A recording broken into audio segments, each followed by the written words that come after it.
With the Toronto Raptors being odds-on favorites to re-sign Fred VanVleet and Serge Ibaka, do they have enough next season to dethrone the Los Angeles Lakers and win the NBA title? Let's get into it.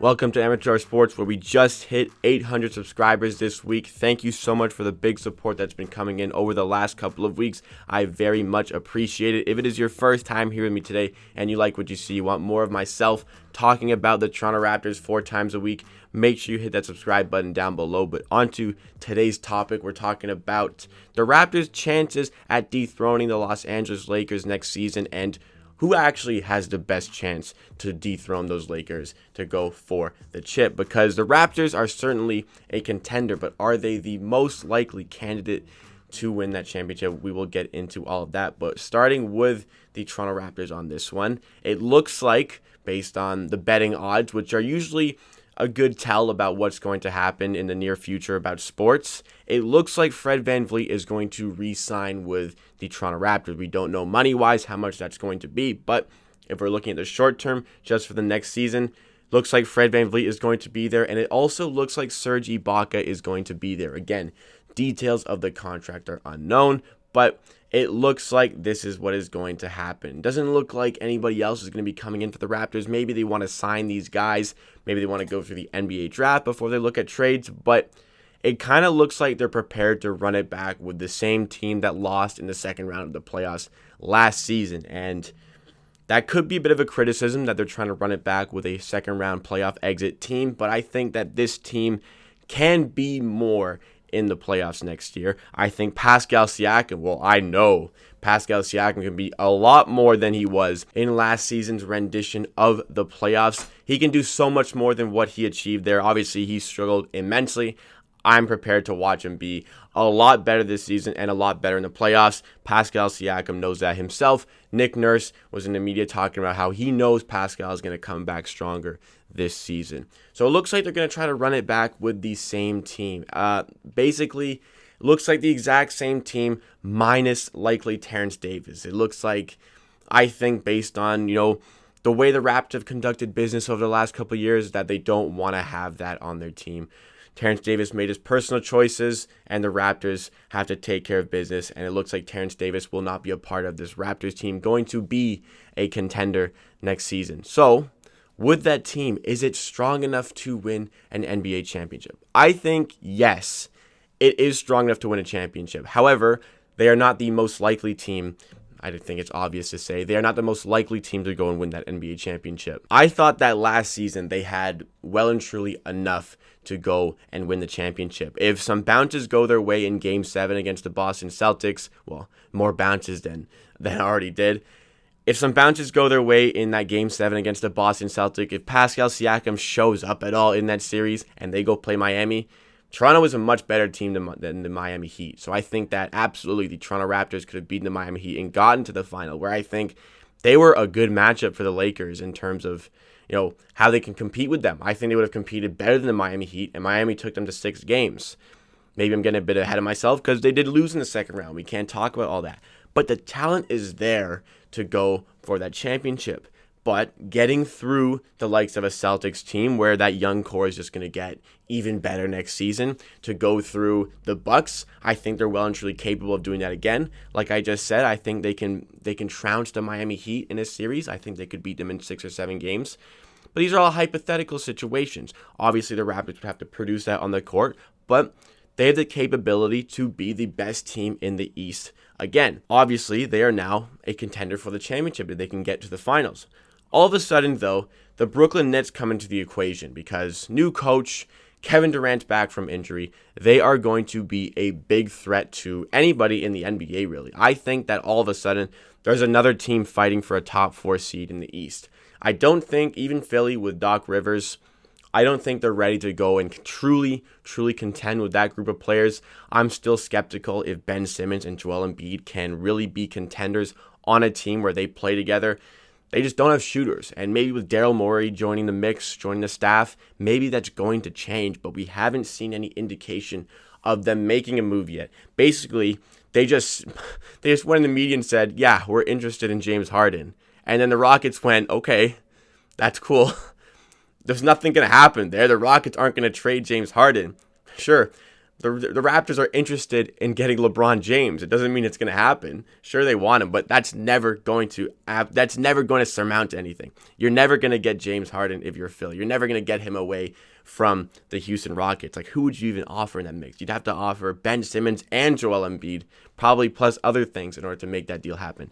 That's not going to happen. Philly, they're not ready to contend yet. The Brooklyn Nets, I don't think they're ready to be the best team in the East quite yet. There's a lot of questions about Kyrie Irving's attitude. There's a lot of questions about rookie head coach Steve Nash. I think Steve Nash has the potential to be a great coach in the NBA, but a lot of question marks surrounding that decision at the moment. We'll see if he can, show why he got hired there, but we just don't know yet. Do they have the pieces around those guys? I think losing Joe Harris was a big deal for the Brooklyn Nets, a guy that can just be the spot-up shooter for you. I think it's a big deal that they lost him. They still have great interior defense, great players. I think they're a top 4 seed. I'm just not convinced they're ready to be the best team in the East yet. So around the East, sure, the Raptors have a great opportunity to go and contend for a championship. I think they have just as good of an opportunity as anybody in the East. We'll say that, if not better. We'll go to the West. This is where it gets really complicated. The Lakers, they're still here. They're still the real deal. LeBron James, still on the throne. You go to the Clippers. I think that they're going to start to figure out a bit of chemistry. I think that their downfall was Doc Rivers not sorting out the chemistry until it was too late. Basically, he thought, even when they were struggling, you just kind of thought with the Clippers that at some point, talent would just take over and bring them to their goals, bring them to where they wanted to be. But it didn't. Talent got them so far, but then coaching needed to take them even further, and that's where it didn't. That's why Doc Rivers got fired. I was in agreement with that decision to get rid of Doc Rivers. I think it will be better under Ty Lue. Then all of a sudden, the Warriors. The Warriors are going to be back, and I think they are the real deal. They may be favorites in the West based on how they can tinker their squad over the course of the next couple months. Steph Curry is going to be back to his best. Klay Thompson is going to be back from his injury. They have the second overall pick they can use on, I think they should use it on James Wiseman to give himself a dominating interior big. They already have the guard play. They already have a bit of a power forward in Draymond Green and Eric Paschall. There's guys there. Andrew Wiggins is not a scrub at the small forward position, especially if he doesn't have to take all these touches and all these shots that he had to do on the Minnesota Timberwolves. So why not get an elite big potentially with your pick in the first round, second overall pick? Either that or they can flip him. Maybe they can flip that pick. Maybe they can flip Andrew Wiggins with that pick and make themselves even better. There's a lot that they can do, but the fact that they have the greatest shooting backcourt of all time, possibly the best 2 shooters in the history of the NBA playing together, they are an easy threat in the West. Can the Raptors get past that Warriors team? Well, they kind of already did about a year and a half ago now. They kind of already did. They have the ability to defend in the backcourt. I think that obviously the Raptors are not as good as they were back then because Kawhi Leonard was a bit of a difference maker, obviously. So do they have the potential to beat the Warriors? I think there's a definite case they can beat the Warriors. There's a definite case that they can take on the Lakers. The Clippers is where I see a bit of a problem. Guarding the forward positions for the Raptors may be a bit of a problem, especially if the Clippers go out and acquire a good point guard to play with guys like Paul George and Kawhi Leonard. That is a bit of a scary sight. I think you can also look at Denver Nuggets, a team who is likely going to continue to improve this season. Jamal Murray is showing superstar potential. Can he kind of slowly progress next season again further towards that superstar potential? I think so. I think Nikola Jokic, now at his weight, he realizes he's kind of keeping his body in shape. Maybe he is going to be an even bigger threat as well, even though he's already a top 10 player in the NBA, in my opinion. There's a lot to like about the Denver Nuggets as well. I just don't think they're quite on the caliber of the Lakers, the Clippers, and the Warriors. Those teams are big threats to anybody in the East trying to go win a championship. But if you can get through the East and get to the final, anything can happen. You can work on your matchups, and you can grind it out and win the championship. As far as the Raptors go in the East, I think they have, again, just as good of a chance as anybody. I think they'd be able to take down the Bucks in a series. I think they'd be able to take down the Miami Heat in a series. And I still think they can take down the Boston Celtics, but they have to prove that to me. You know, recent history favors the Boston Celtics, so I have to go with them until I see the Raptors do it. When we get to that series, and I'm thinking very much ahead, then you have to show it out. You have to show why you were able to beat them last year and do it this year. But you know, all of this, seeding is going to be a big deal. The Raptors typically do well in the regular season. They've been a regular season team. They were kind of known as being that regular season team until they won that NBA championship. And now they can be considered contenders for that title because they have that ring from 2 seasons ago. The Raptors, I think, will be a top 3 seed in the East based on what I'm seeing right now. Obviously, teams can strengthen themselves over the next little while. The Bucks regular season offense, because they can play that transition offense, and there's no better transition offense player than Giannis. They look like they'll be the 1 seed again. I think that Boston can leapfrog us into that 2 spot just because all these young players getting so much better and better. A great coach. They can even strengthen in the offseason. We'll see what they do. But, way too early prediction, we'll say.